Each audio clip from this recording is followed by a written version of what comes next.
going to give you two reasons why we might be entering a period of stagflation. Now, stagflation is probably not the greatest thing you want to hear about right now, especially in the stock market. Why?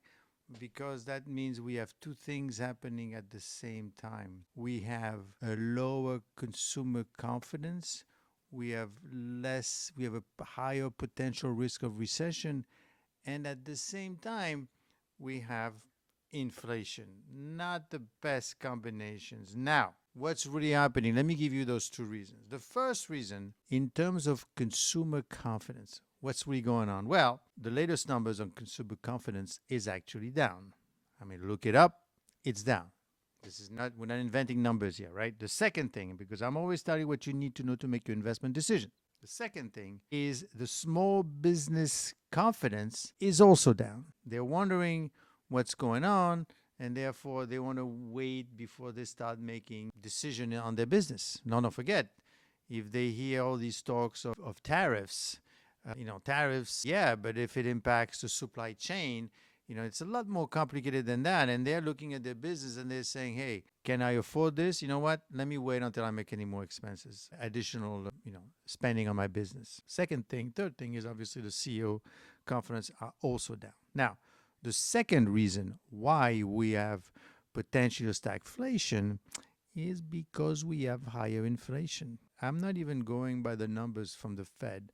I am using Trueflation, right? And they're basically using a tremendous amount of data, blockchain data, looking at the entire industry, the economy. And according to them, while the numbers have been down for a while, inflation is ticking up recently from 1.4% to 1.7%. It is low, but it's going up.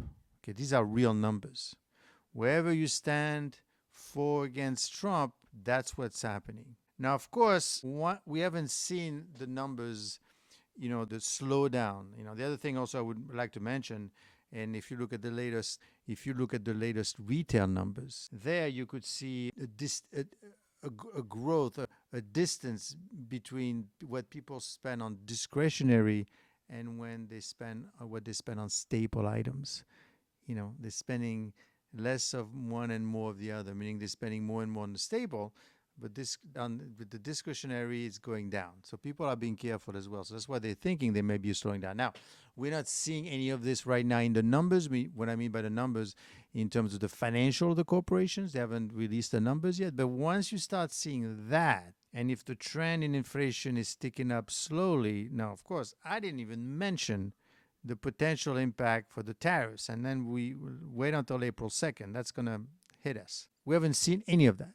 But once we start seeing that, and then we have the tariffs, and then in the middle of the tariffs, you've got some numbers going down for earnings per share for publicly trading firms, that's going to be a lot of damage. That could be impacting. Now, of course, this is short term, right? We're going to see that next quarter. Obviously, if at some point they give us what we want, then the tariffs will go away, meaning, well, I'm going to bring your business over in the U.S. and I'm going to build in the U.S.